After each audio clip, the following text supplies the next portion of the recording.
I just turned 41 years old, and I'm not gonna lie, there are so many annoying things about being in your 40s.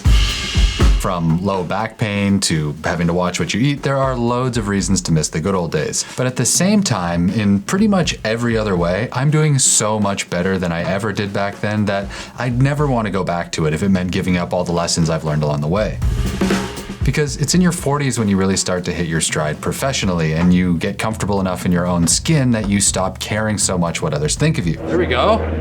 Now we're talking. So even though I kind of wish I could still stay up partying all night and be up for a 5 a.m. call time, I'm so tired. The progress in pretty much every other area of my business and creative life has been worth the aches and pains. So in this video, I'm gonna share some of the most powerful creative lessons I've learned over the last 4 decades so you can get further, faster, without having to wait till your 40s like I did.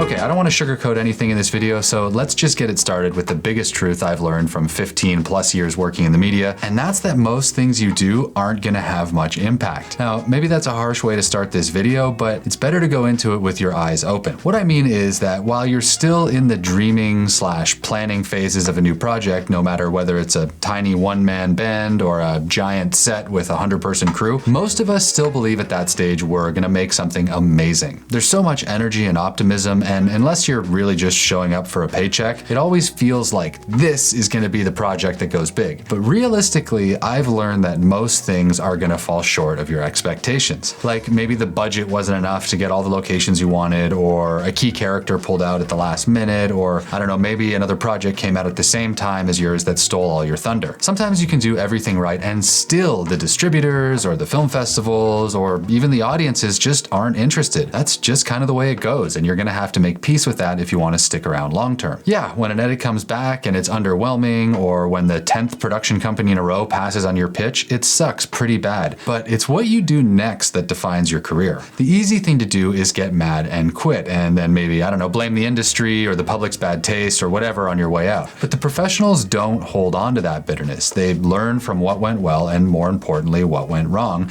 and then they move on to the next thing. And then every once in a while, sometimes when you're least expecting it, it all comes together and that one project just pops. But you can really only be ready to take advantage of a situation like that if you've actually put in the reps and learned from a bunch of mistakes and made each project a little bit better than the last one. Then repeat that for a long period of time. Just think about how many of those people who seem to achieve overnight success in the arts, and then when you see them in interviews, they seem really surprised. It's like they've been making stuff without much recognition for so many years that to all of a sudden break out catches them off guard. It's because they know that a successful project is often the exception and not the norm. Now, this has been 100% true for me, and personally, if even a quarter of the things I work on every year turn out to be good, I'd call that an amazing year. If you're expecting smash hit after smash hit, you're in for a rough ride. So when your first short film doesn't get into Sundance, don't get mad, just get back to work. Now, that's only a bad thing if you let it be a bad thing. The point here isn't to discourage you from trying, it's just to let you know that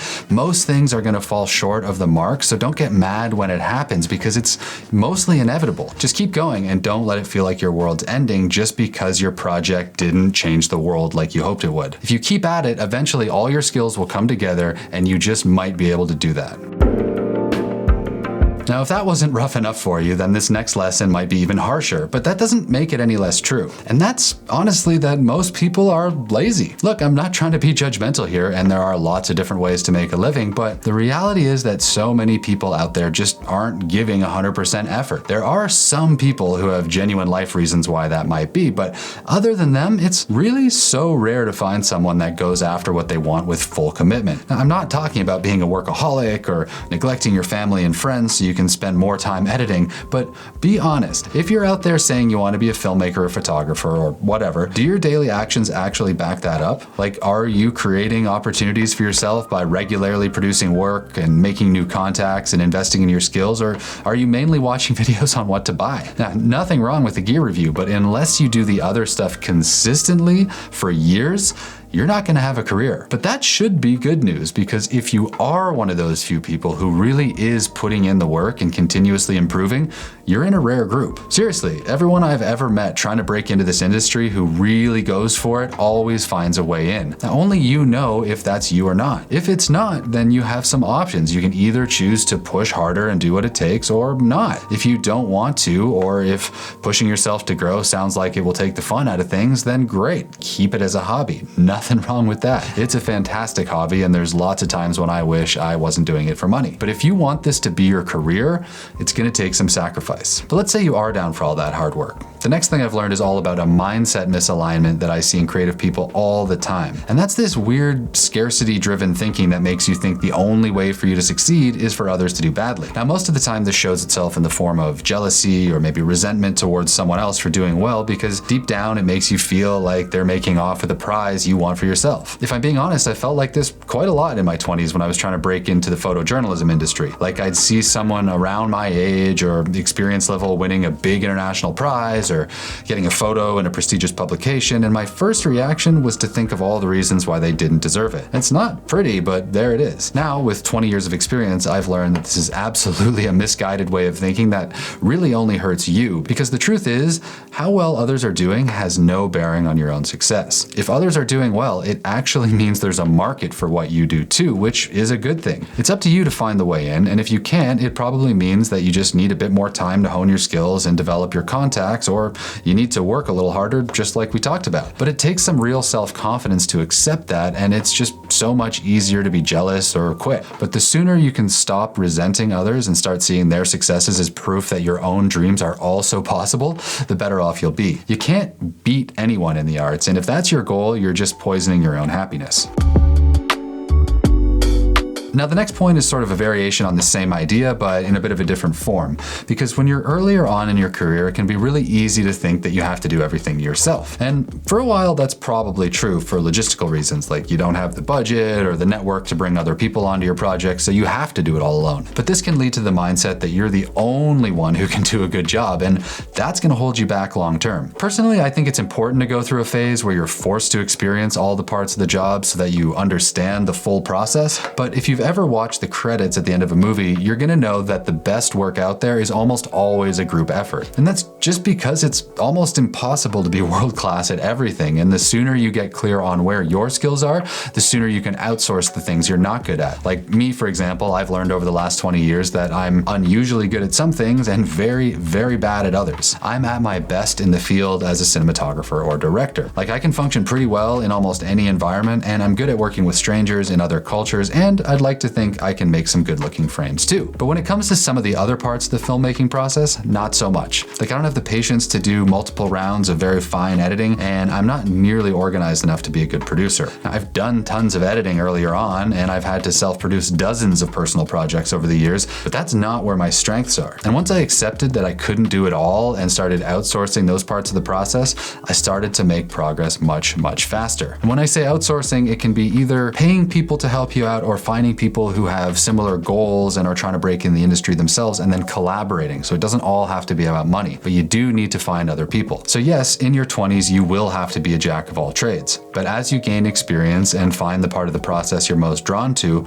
learn to let go and trust that collaboration will make your work better. And speaking of outsourcing the parts of the job I suck at, the tool I've been using the most lately to speed up my post workflow is Edit AI.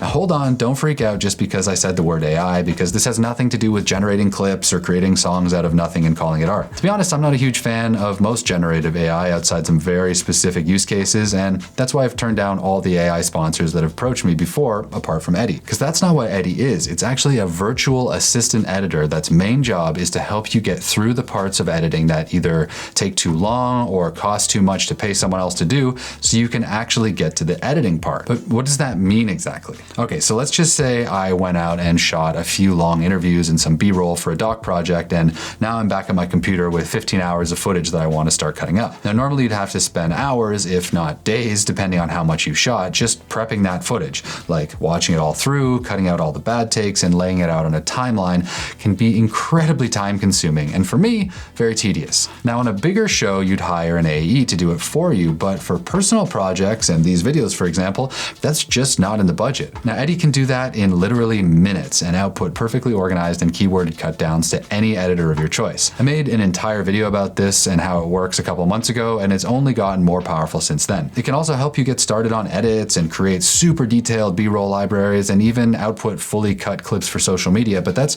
all bonus for the context of this video. Because the really important thing for me is that it saves me and my editor hours a week of work we'd rather not do so that we can focus on what we do enjoy about filmmaking. If you do want to try it out, there's a link in the description. You can use the code Luke30 or Luke30annual to save 30% on your subscription. So big thanks to Eddie for sponsoring this video and supporting this channel, but mainly thank you for giving me so much of my time back. Now, a minute ago, we were talking about the dangers of a scarcity mindset, but now let's flip that perspective. Because even if you've never felt jealous in your life, odds are you've experienced the opposite, worrying too much what others think of you. Now, this is totally normal and maybe even healthy if it's keeping you humble, but only up to a point. When it becomes a problem, especially when you're younger, is when you get so worried about what people will think of what you create that it stops you from making it. But the thing I've learned as I got older is that apart from a handful of the people closest to you, no one really cares about you or what you're doing. Like literally, most people are so focused on themselves and their own lives that they don't think about you at all. Ever. That might sound cold, but it should be liberating. I know when I was starting, I was very preoccupied what others thought, and it led to all sorts of negative behaviors, the worst of which was this hesitancy to share. Like when I created my first website back in the day, I had a really hard time posting the link publicly because I thought people would think I was a phony. And I'm sure some people did think that for a few seconds before they moved on to the next post and then forgot about it. Because with age, I've come to understand that everyone is too busy thinking about themselves to care about what you're doing, so just go after what interests you. Life's too short not to. Because if you don't learn to forget what others think, it leads to a more dangerous pattern that's gonna hold you back way more than a negative comment on your post. Looking back, one of the best things I ever did for my professional development early on was to start a blog and commit to a weekly upload schedule. No matter what I was doing, I posted one photo story a week. Sometimes they were solid, and sometimes they were thrown together at the last minute, but either way, the process helped me beat one of the biggest enemies of creative development, perfectionism. It's easy to think of perfectionism as a good trait because wouldn't it be better for our reputations if we only shared work that's perfect in every way? Actually, no, especially when you're young. What really helps people develop is the cycle of trying and failing and then improving, not endlessly refining your work in secret until it's perfect. Not only is perfection impossible, but if you think you can make a perfect film or write a perfect book or whatever in your 20s, then you need to adjust your ego probably. I mentioned this before, but I love the example of the pottery class paradox. If you've never heard of that, it was an experiment on pottery students where they had half the class spend their entire semester trying to make one perfect pot and then the other half trying to make as many pots as possible. What's kind of counterintuitive about the study is that the half that got graded on quantity actually turned into better potters by the end, and they were consistently making stuff than the students trying to make one perfect pot. So no matter what you're going after, success is in the reps, and perfect is the enemy of progress. There's different ways this can show itself too, but they all kind of amount to the same thing. Like endlessly researching something before you start is just another form of avoidance and ultimately perfectionism. Like if you just watch enough YouTube videos or read enough articles, you'll be so prepared that you can't fail. Or you're tweaking your gear setup forever, like telling yourself that once you get that f2.8 lens instead of that f4 or the slightly larger on-camera monitor, that's when you're going to be ready to get going. It's all the same thing. Avoiding actually doing the work. And like I said at the start of this video, most people really aren't doing the work for reasons exactly like this. There is no way to optimize your situation to the point that it overcomes the need to actually go out and produce, so just get going and be okay with things being rougher than you might want. Eventually, your skills are going to catch up to your tastes, but not if you sit on the sidelines waiting for perfect. Let's shift gears here and talk about one of the hardest lessons I've learned when it comes to shaping a career you actually like. Because I promise it is totally possible to get a real paying job in film and still not enjoy it. I've definitely gone through phases where the only work I could find was reality TV, for example, which I really don't like shooting personally, and I was miserable. I was getting paid enough for a six-figure salary and I had all the work I could handle, and on paper it looked like I had everything I wanted, except that I hated it. For a few weeks I ignored the voice in my head telling telling me I was in the wrong place and tried to force my way through the days with discipline and willpower alone. But then one night in a cheap motel, I realized that even though I could technically get through the days and take the paycheck, it was holding me back. Because once I started shooting all that stuff, all I got offered was more of the same thing. And if I wasn't careful, I was just gonna get stuck shooting the same thing forever and ever. Now, no knock on people who work in that space. It's an incredible gig if you're suited to it.